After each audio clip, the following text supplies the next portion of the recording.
नमस्कार, इएमएमआई को लेक्चरमा हार्दिक स्वागत गर्न चाहन्छु। आजको हाम्रो टपिक छ क्याल्भिन्स डबल ब्रिज मेथड। यो मेथडबाट हामीले कसरी लो रेजिस्टेन्स मेजरमेन्ट गर्न सकिन्छ त भनेर स्टडी गर्छौं। लास्ट क्लासमा हामीले एमिटर भोल्टमिटर मेथडबाट लो रेजिस्टेन्स कसरी मेजरमेन्ट गर्न सकिन्थ्यो भनेका थियौं भने आज यो सेकेन्ड प्रोसेसबाट लो रेजिस्टेन्स कसरी मेजरमेन्ट गर्न सकिन्छ त भनेर स्टडी गर्छौं। तपाईहरुले यो फिगर देख्न सक्नुहुन्छ, यो चाहिँ क्याल्भिन्स डबल ब्रिज मेथडको फिगर हो। सो यो फिगर व्हिटस्टोन ब्रिज जस्तै छ, तर अलिकति माइनर मोडिफिकेसन छ। व्हिटस्टोन ब्रिज जनरली हाम्रो मिडियम रेजिस्टेन्स मेजरमेन्ट गर्नको लागि युज हुन्छ। जनरली 1 किलो ओम देखि 1 ओम देखि 100 किलो ओम सम्म मेजरमेन्ट गर्नको लागि व्हिटस्टोन ब्रिज युज हुन्छ भने अब हामीले यही व्हिटस्टोन ब्रिजलाई लो रेजिस्टेन्स मेजरमेन्ट गर्न खोज्यौं भने अलिकति चाहिँ प्रब्लम आउँछ। कस्तो प्रब्लम आउँछ त भन्दाखेरि व्हिटस्टोन ब्रिजमा चाहिँ यो लीडको रेजिस्टेन्स, लीड भनेको जस्तै यो ब्रिजमा चाहिँ यो टच गराउने पोइन्ट हुन्छ, लीडको रेजिस्टेन्स र कन्ट्याक्ट रेजिस्टेन्स चाहिँ सर्टेन हुन्छ। यदि हामीले मिडियम रेजिस्टेन्स मेजरमेन्ट गरेको हो भने यस्तो लीडको रेजिस्टेन्स र कन्ट्याक्ट रेजिस्टेन्सलाई इग्नोर गरे पनि मिल्थ्यो, तर लो रेजिस्टेन्स मेजरमेन्ट गर्न खोज्यौं व्हिटस्टोन ब्रिज राखेर भने यस्तो रेजिस्टेन्सको इम्प्याक्ट चाहिँ एकदमै बढी हुन्छ। सो डाइरेक्ट व्हिटस्टोन ब्रिजलाई हामीले लो रेजिस्टेन्स मेजरमेन्ट गर्नको लागि युज गर्न सकिँदैन। सो यसलाई माइनर मोडिफिकेसन गरेर लो रेजिस्टेन्स मेजरमेन्ट गर्ने हामीले डिभाइस बनाइन्छ, जसलाई नै के भन्छ, क्याल्भिन्स डबल ब्रिज मेथड भन्छ। अब यसमा चाहिँ के हुन्छ त भन्दाखेरि जस्तै तपाईहरुले यो फिगर देख्न सक्नुहुन्छ, यो चाहिँ हाम्रो एक्सटर्नल सोर्स छ अनि यहाँ चाहिँ चारवटा टर्मिनल छ। रेजिस्टरको टर्मिनल छ P, Q, S, R भन्ने छ। यो R भनेको चाहिँ हाम्रो अननोन रेजिस्टेन्स हुन्छ, S भनेको चाहिँ स्ट्यान्डर्ड रेजिस्टेन्स हुन्छ, यो चाहिँ नन रेजिस्टेन्स हुन्छ, यो चाहिँ अननोन रेजिस्टेन्स हुन्छ, र P र Q पनि नन रेजिस्टेन्स हुन्छ। अनि यहाँ बीचमा चाहिँ एउटा ग्याल्भेनोमिटर राखेको छ। ग्याल्भेनोमिटर व्हिटस्टोन ब्रिजमा हामीले सिधै के गर्थ्यौं त भन्दाखेरि यो ग्याल्भेनोमिटरलाई यो बीचको पोइन्टमा कनेक्सन गर्थ्यौं भने यसमा चाहिँ एउटा प्रोब जस्तो, यहाँ ग्याल्भेनोमिटरबाट एउटा यस्तो प्रोब अथवा पोइन्टर जस्तो निकालेर अब यो पोइन्ट मध्ये जुनसुकै पोइन्टमा पनि कनेक्सन गर्न सक्छ।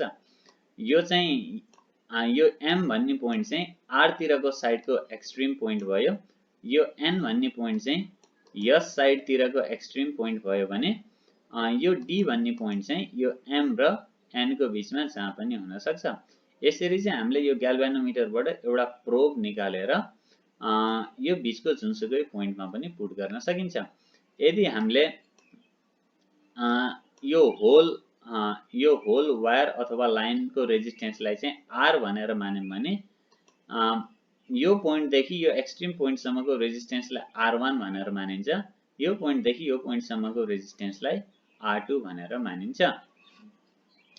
सो यसरी चाहिँ हामीले M र N एक्सट्रिम पोइन्टको बीचमा चाहिँ पोइन्टरलाई चाहिँ कनेक्सन गरेर चाहिँ हामीले डबल ब्रिज मेथडलाई चाहिँ युज गरिन्छ। अब हामीले सपोज यो यो प्रोबलाई चाहिँ यहाँ यसरी कनेक्सन गर्यौं, यहाँ यसरी M भन्ने पोइन्टमा कनेक्सन गर्यौं भने हामीले व्हिटस्टोन ब्रिज इक्वेसनमा के गर्नुपर्ने हुन्छ त भन्दाखेरि यो S को रेजिस्टेन्स, यो S र यो R चाहिँ अब यो ब्रान्चको चाहिँ टोटल रेजिस्टेन्स हुन्छ। सो यो ब्रान्चको total resistance S plus R हुन्छ यदि हामीले पोइन्टरलाई यो पोइन्टमा कनेक्सन गर्यौं भने। यदि हामीले पोइन्टरलाई यो पोइन्टमा कनेक्सन गर्यौं भने अब यो R भन्ने रेजिस्टेन्स चाहिँ यो ब्रान्चको रेजिस्टेन्ससँग एड हुन पुग्छ। सो R प्लस स्मल r हुन्छ यो केसमा गर्यौं भने S प्लस स्मल r हुन्छ। यदि हामीले पोइन्टरलाई चाहिँ यसरी बीचमा चाहिँ जुनसुकै पोइन्टमा यसरी कनेक्सन गर्यौं भने यो केसमा के हुन्छ त भन्दाखेरि यो ब्रान्चको रेजिस्टेन्स चाहिँ capital R plus small r1 हुन्छ अनि यो ब्रान्चको रेजिस्टेन्स चाहिँ capital S plus small r2 हुन्छ। यसरी यो पोइन्टरलाई कुन पोइन्टमा कनेक्सन गरिन्छ त्यही अनुसारले ब्रान्चको रेजिस्टेन्स पनि भेरिएसन हुन्छ। सो अब हामीले यो इक्वेजनमा हेरौँ है त। यदि यो पोइन्ट डी मा चाहिँ दुईटा रेजिस्टेन्समा डिभाइड भयो, अघि मैले भने जस्तो एउटा चाहिँ R1 भन्ने रेजिस्टेन्समा डिभाइड भयो, अर्को चाहिँ R2 भन्ने रेजिस्टेन्समा डिभाइड भयो। अब हामीले पोइन्टरलाई चाहिँ यसरी कनेक्सन गरिन्छ कि ताकि यो R1 र R2 को रेसियो, यो स्मल R1 र स्मल R2 को रेसियो P र Q को रेसियोसँग सिमिलर होस्। सो यसको भ्यालु र यसको भ्यालुको रेसियो, यसको भ्यालु र यसको भ्यालुको रेसियोसँग चाहिँ सिमिलर होस्। सो यसलाई हामीले 10 क्लासमा जस्तो कम्पोनेन्टो डिभिडेन्डो गर्यौं भने के गर्न सकिन्छ त, R1 upon R1 plus R2 equals to P upon P plus Q भनेर गर्न सकिन्छ। सो यसमा के गरेको छ, यो R2 को ठाउँमा चाहिँ R1 भन्ने थपेको छ, अनि यो Q सँग चाहिँ यो माथिको P भन्ने थपेको छ। यसलाई चाहिँ कम्पोनेन्टो डिभिडेन्डो डिभिजन भन्छ।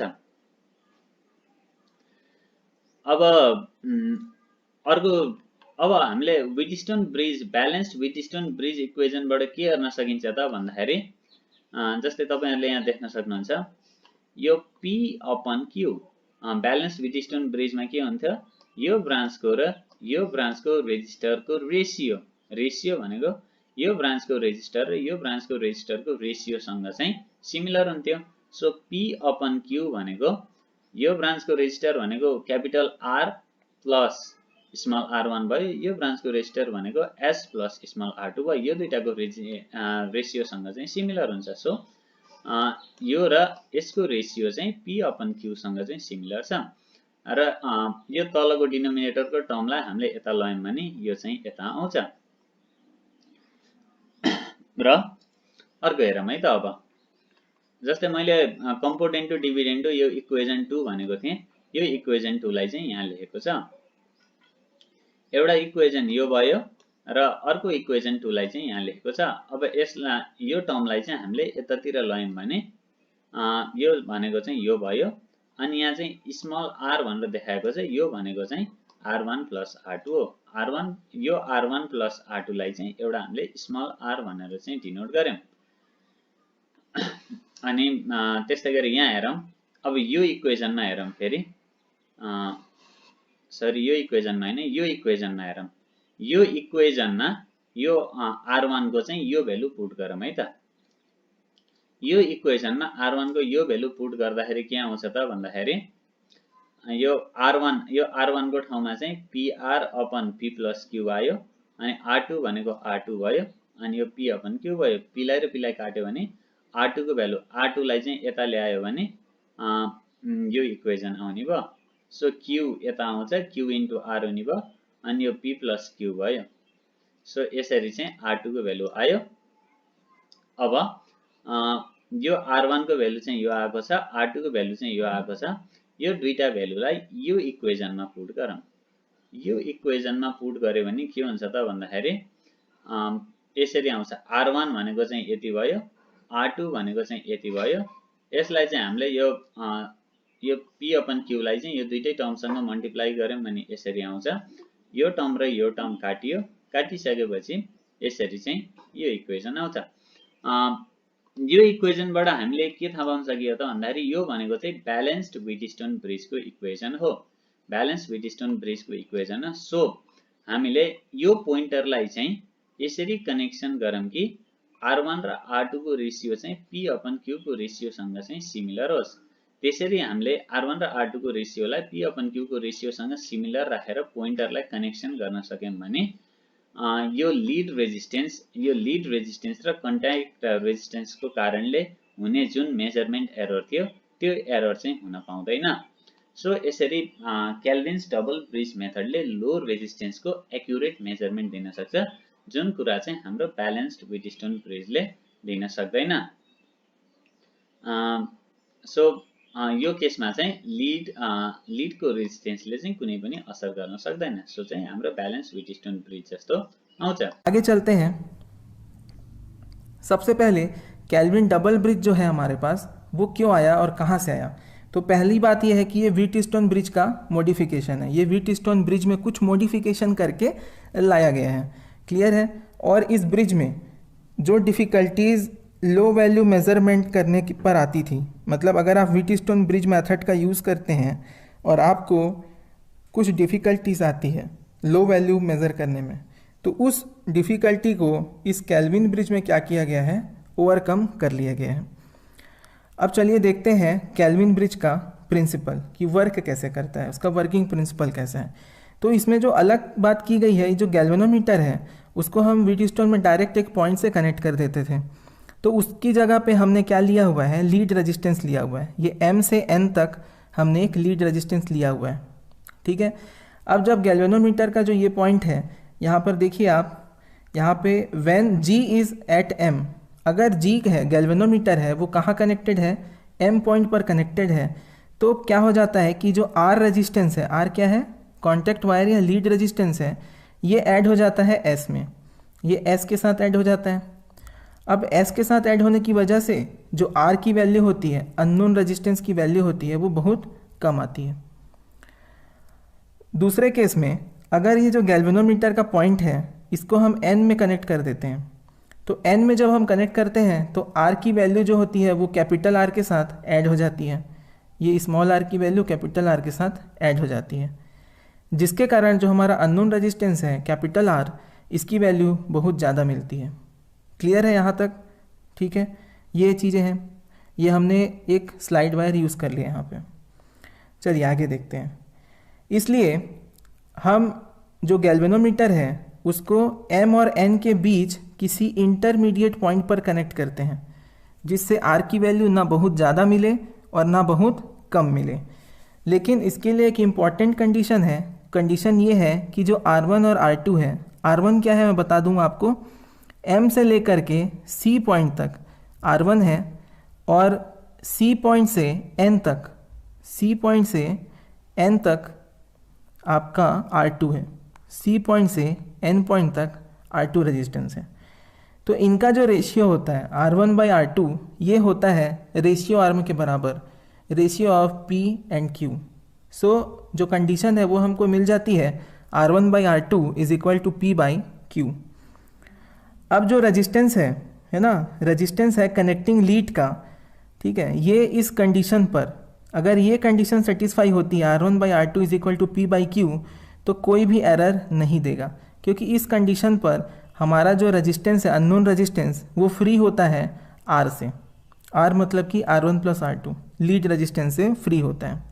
वो कैसे होता है उसको देखते हैं। यहाँ तक समझ आ गया आपको।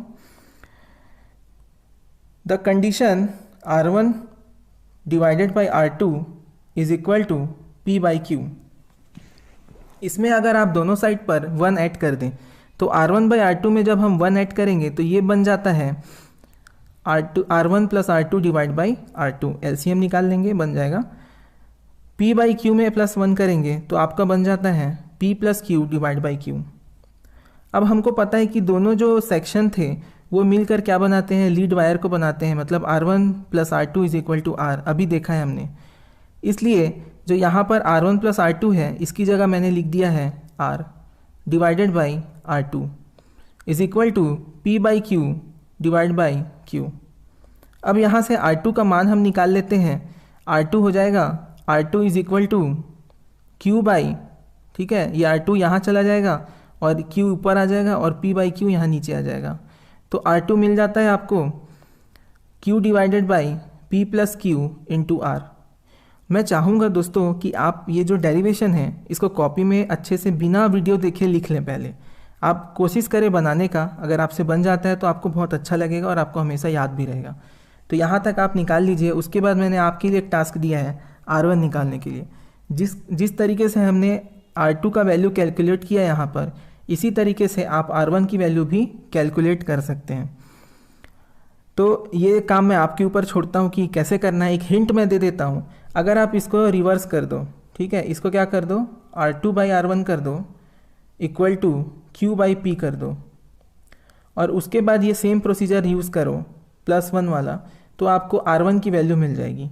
और R1 की जो वैल्यू मिलेगी वो मिलेगी आपको P divided by P+Q into R। तो ये आप कर लीजिए, और अगर आप कर पाते हैं तो प्लीज़ कमेंट ज़रूर करिएगा कि आपने अपने से किया था ये, ठीक है, वो मुझे अच्छा लगेगा। चलिए आगे चलते हैं। अब हमारे पास R1 और R2 की वैल्यू मिल गई है।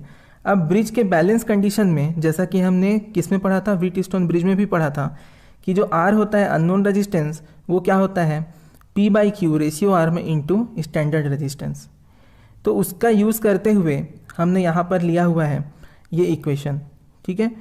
अब यहाँ पर R is equal to R1 की वैल्यू रखेंगे, इस R1 की वैल्यू यहाँ रख देंगे, तो ये होता है P/P+Q into R is equal to P/Q, यहाँ ऊपर से नीचे आ जाएगा P/Q और S प्लस R2, तो S प्लस R2 की वैल्यू यहाँ से ले लेंगे।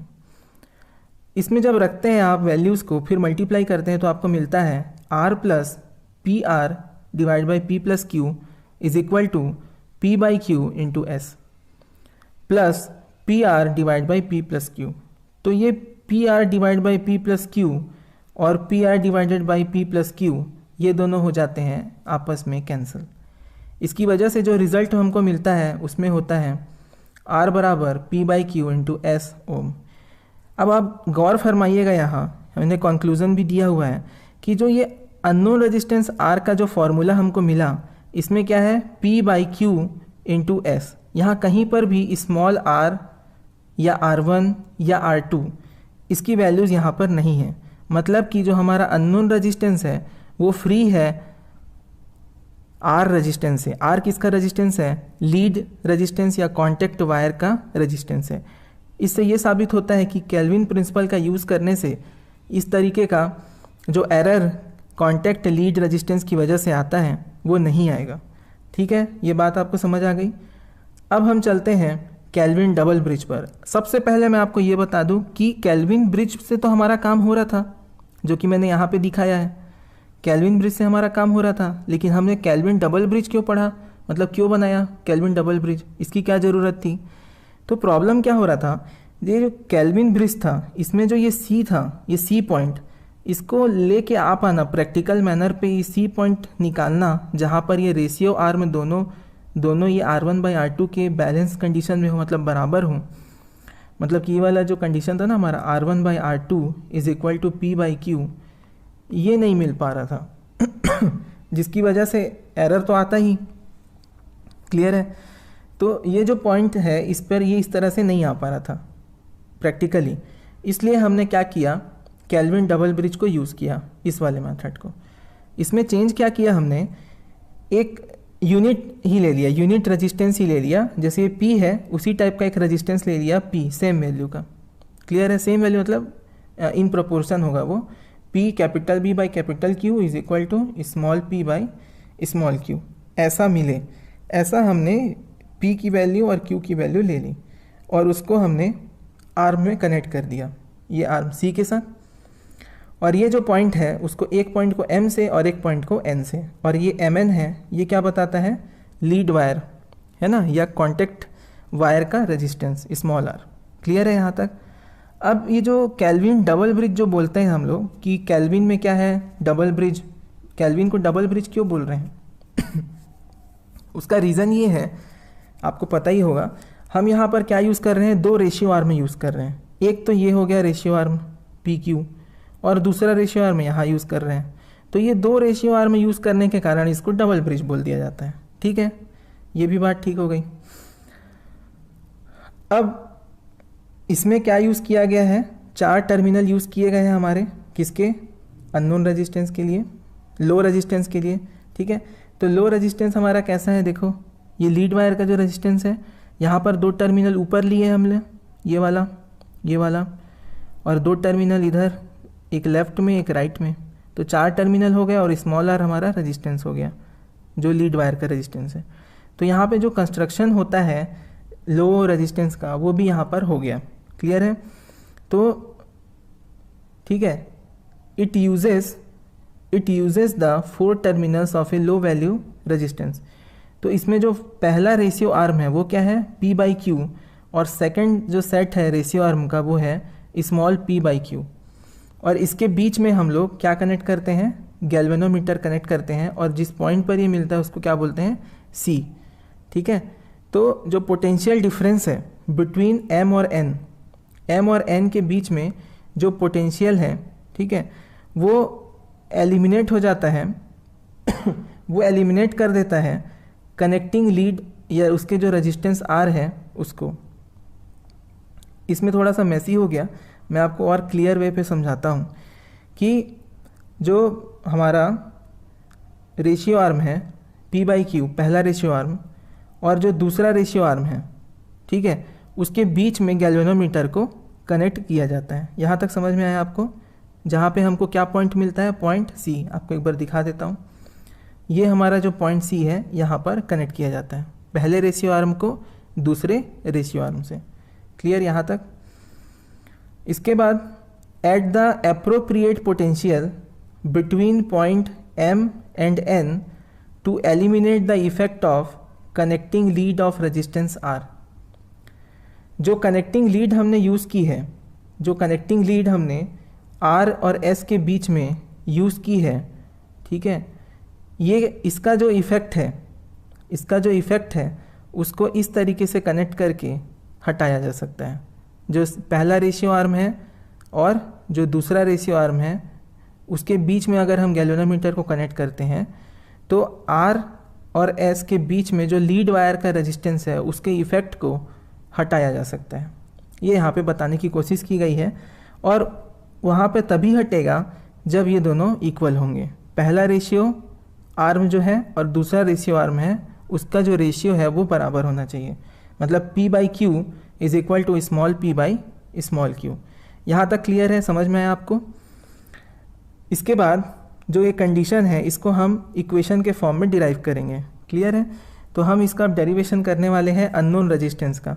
आपको मैं बता दूँ, ये जो R है, कैपिटल R, ये हमारा अननोन रेजिस्टेंस है, और S हमारा स्टैंडर्ड रेजिस्टेंस है, साथ में P और Q नॉन रेजिस्टेंस है जो कि रेशियो आर्म को बनाते हैं, और इसी के आइडेंटिकल रेशियो में स्मॉल p और स्मॉल q है जो कि इस लीड वायर के रेजिस्टेंस का जो इफ़ेक्ट है उसको कम करते हैं, एलिमिनेट करते हैं।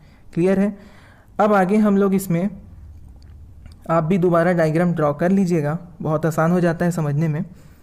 हम पहले पोलैरिटी मार्क कर लिए, ऊपर D को क्या दे दिए, प्लस, और नीचे C को माइनस, और बीच में जो वोल्टेज आ रहा है उसको VG दिए हैं। इसके बाद EAMC लिए हैं। ये पॉइंट क्या है आपका, A है, ये M है और ये C है। तो ये जो आपका जो ड्रॉप आएगा यहाँ पर, करंट की डायरेक्शन क्या है, इस तरीके से है, तो यहाँ पर ड्रॉप आएगा प्लस और यहाँ पे माइनस। तो EAMC ये एक वोल्टेज बन जाता है। दूसरा वोल्टेज इस तरफ से बन जाता है रेजिस्टेंस कैपिटल P के अक्रॉस, वो हो जाता है EAD, क्योंकि ये पॉइंट क्या है, A है और यहाँ पे D है। जब आप यहाँ अंदर KVL लेते हैं तो आपका इक्वेशन कुछ इस तरह से मिलता है, EAD plus EAD plus VG minus EMC बराबर 0। इसमें VG निकालते हैं, EMC माइनस EAD।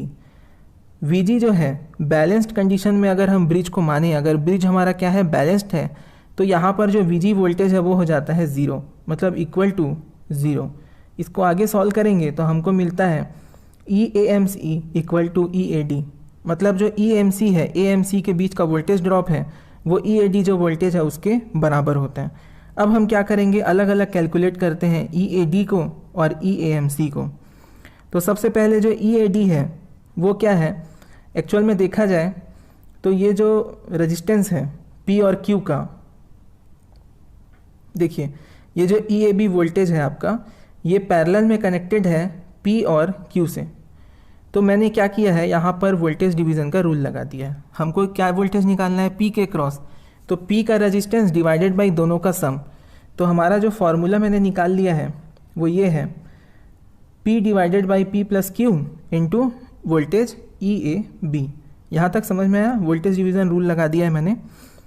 उसके बाद जो सेकंड जो फार्मूला हमारा आता है वो है EAB के लिए। अगर हमको EAB कैलकुलेट करना है, देख रहे हैं दोस्तों, EAB वोल्टेज कैलकुलेट करना है तो हमको क्या करना पड़ेगा, इस A पॉइंट से M पॉइंट तक का रेजिस्टेंस और उसका वोल्टेज ड्रॉप, फिर M पॉइंट से N पॉइंट तक का जो रेजिस्टेंस है उसके साथ मल्टीप्लाई कर दीजिए, करंट फ्लो हो रहा है I, तो वहाँ का ड्रॉप निकल जाएगा।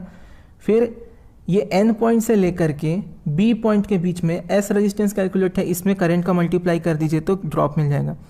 तो इन सब का जो सम है वो सम किसके बराबर होगा, EAB के बराबर होगा। तो उसी को हम ले लिया यहाँ पर, देखिए EAB is equal to I बाहर ले लिया और पूरा रेजिस्टेंस ले लिया है। तो R प्लस एस प्लस इनका क्या हो जाएगा सीरीज़ में और इस R के साथ पैरेलल में। क्यों ऐसा?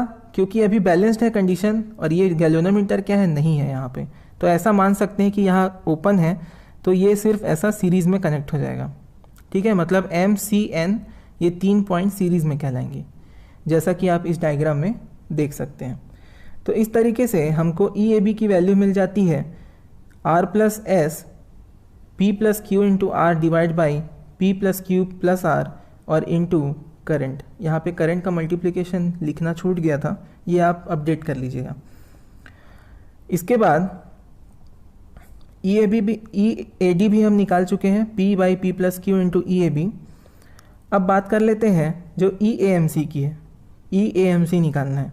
तो EAMC जो है वो होगा ड्रॉप अक्रॉस AM, मतलब पॉइंट A और पॉइंट M के बीच का जो ड्रॉप है वो। तो ये क्या है ड्रॉप है बताओ, I करंट फ्लो हो रहा है और रेजिस्टेंस क्या है, R है। तो क्या होगा drop, voltage into current into resistance, I into R क्या हो जाएगा, वहाँ का ड्रॉप हो जाएगा। सेकंड जो है MC का, क्लियर है, M और C के बीच का ड्रॉप, ये वाला ड्रॉप हमको निकालना है। तो आपको ये देखने को मिलेगा कि अगर आप वोल्टेज डिवीज़न रूल करना जानते हैं, मतलब रूल अप्लाई करना जानते हैं, तो आप इजीली इसको निकाल सकते हैं। तो अगर आप निकाल सकते हैं तो आप निकाल लीजिए, और जिनसे नहीं निकला वो मैं आपको बता देता हूँ।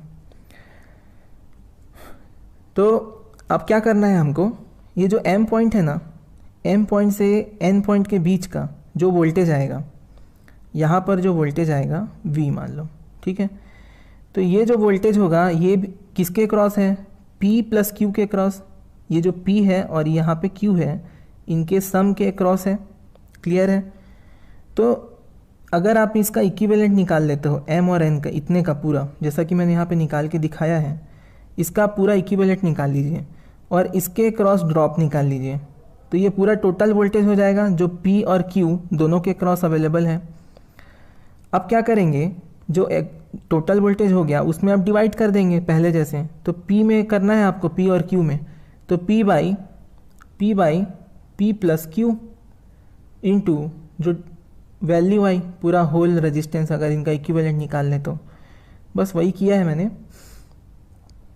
द ड्रॉप अक्रॉस R, तो मैंने R के क्रॉस ड्रॉप निकाला, मतलब I इंटू इनका क्या किया था, पैरेलल लिया था, P प्लस क्यू सीरीज़ में हो गए और R के साथ P प्लस क्यू कैसा है, पैरेलल में है, तो ये निकल आएगा। क्लियर है यहाँ तक। इसके बाद वोल्टेज डिवीज़न रूल यूज़ करके मैंने क्या किया, P by P plus Q निकाल दिया, क्लियर है, P by P plus Q into drop across R। अब जो ड्रॉप अक्रॉस R था वो ये है, इसको इक्वेशन में रख दिया तो ये आ गया हमारे पास, और पहले से P by P plus Q तो था ही, उसको रख दिया। तो हमारा जो वोल्टेज निकालना था हमको EAMC, वो यहाँ से कैलकुलेट हो जाता है। और आपको EAMC मिलता है I इंटू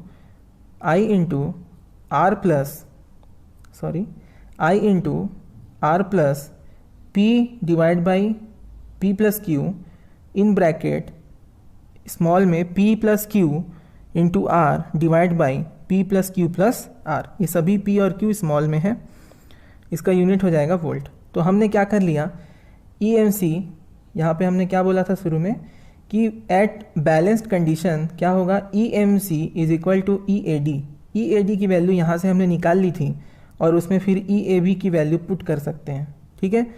और हमको क्या निकालना था, EAMC की वैल्यू। तो EAMC की वैल्यू हमने यहाँ से कैलकुलेट कर ली, पूरा डेरिवेशन हमने देख लिया, आप इतना पूरा नोट कर लीजिएगा। इसके बाद अंडर बैलेंस कंडीशन जो हमने लिया था EAD EAMC, उसकी जगह हम वैल्यू रख देते हैं। तो हमारा ये वैल्यू यहाँ पे आ जाता है और यहाँ पे इधर ये आ जाता है। अब ये इक्वेशन थोड़ा सा बड़ा हो जाता है क्योंकि हम EAB की वैल्यू को भी इसमें रख देते हैं। लेकिन ये आपको मैं बताऊंगा बहुत आसान तरीके से इतने बड़े इक्वेशन को कैसे आपने सॉल्व कर दिया, बहुत आराम से बताऊंगा। ऐसा बुक में नहीं दिया है, ये मेरा क्रिएटिविटी है, मैं आपको समझा रहा हूँ। देखिए यहाँ पर ये जो P by P plus Q है, क्लियर है, और यहाँ पर जो स्मॉल में P by P plus Q है, क्लियर है? ये दोनों एक दूसरे के इक्वल होंगे, ठीक है, ये मैं बता रहा हूँ, ये इक्वल होंगे। क्यों? क्योंकि हमारे पास हमने बैलेंस कंडीशन जो हमने देखा था, वो कंडीशन में हमने ये देखा था कि P by Q is equal to P plus Q. Clear है? तो अगर आप इसको उल्टा कर दो, मतलब क्या कर दो, Q by P is equal to Q by P, और दोनों साइड +1 कर दो, ठीक है। तो यहाँ भी +1 कर दो, यहाँ पर भी +1 कर दो। अब अगर आप सॉल्व करोगे तो आपको मिल जाएगा Q plus P divided by P is equal to small q plus P divided by P। अब इसको दोनों साइड को रिवर्स कर दो, इन्वर्स कर दो, तो आ जाएगा आपका आंसर में P divide by P plus Q is equal to small p divide by small p plus Q। मतलब कि ये दोनों ही वैल्यू क्या है, एक दूसरे के बराबर हैं। अब हम इक्वेशन में आ जाते हैं। इस इक्वेशन में ये देखिए, ये जो वैल्यू है capital P divide by P plus Q, इसको लिख सकते हैं हम लोग small p divided by small p plus Q, ठीक है। अभी हम लिखते नहीं, अभी दिखा देता हूँ आपको। ये जो रेड लाइन से मैंने अंडरलाइन किया है, और ये जो वैल्यू है, ये जो मल्टीप्लाई होगा तो जो वैल्यू आएगा वही वैल्यू आई, और ये दोनों वैल्यू के मल्टीप्लाई होने से आता है। तो इसको और इसको हम क्या कर सकते हैं, कैंसिल कर सकते हैं। तो हमारे पास आगे सॉल्व करते टाइम बचता है P divide by P plus Q, और अंदर में क्या है ब्रैकेट के R प्लस S, इसको ले लेते हैं, और इस तरफ में सिर्फ R बचता है तो ये R ले लेते हैं। फिर आप इसको फर्दर सॉल्व करोगे तो आपको इस तरीके का इक्वेशन मिलेगा, P divide by P plus Q is equal to R divide by R plus S। फिर इसको आप और अच्छे से सॉल्व जब करोगे तो आपको मिल जाएगा P divide by Q is equal to R divide by S। इसको आपको सॉल्व करना पड़ेगा। आप क्या करिए, पहले इसको इन्वर्स कर दीजिए, दोनों को, इसको भी इन्वर्स कर दीजिए, फिर आप +1 फॉर्म मिलेगा, 1 1 कैंसिल हो जाएगा, और फिर इन्वर्स कर दीजिए तो आपको मिल जाएगा P plus P by Q is equal to R by S। और यहाँ से R की वैल्यू आप बहुत ईजिली निकाल सकते हैं, R is equal to P by Q into S। मतलब ये जो वैल्यू है अननोन रेजिस्टेंस की, ये क्या है, इसमें कोई भी स्मॉल r का टर्म नहीं है, ठीक है। इसका मतलब ये है कि ये जो रेजिस्टेंस हमने मेजर किया है केल्विन डबल ब्रिज मेथड से, इसमें किसी भी तरह का कोई भी लीड रेजिस्टेंस प्रेजेंट नहीं है, जिससे इसकी वैल्यू में कोई भी एरर नहीं आएगा। क्लियर है? एक फार्मूला इसमें और यूज़ होता है, वो कब होगा, मान लीजिए if in case P by Q जो रेशियो आर्म है पहला आर्म, और दूसरा जो आर्म है small p by small q, इसकी वैल्यू इक्वल नहीं होती।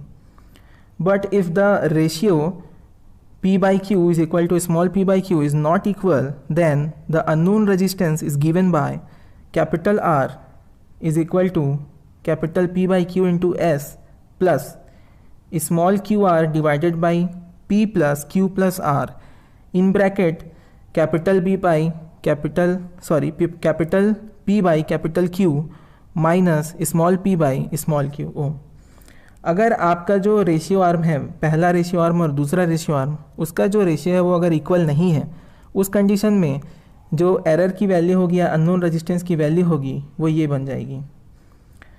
तो ये जो फार्मूला है ये इसी फार्मूले को सॉल्व करके आता है, ठीक है, इस फार्मूले को। तो मैं चाहूँगा कि आप लोग इस पर मेहनत करें, ठीक है, क्योंकि काफ़ी अच्छे से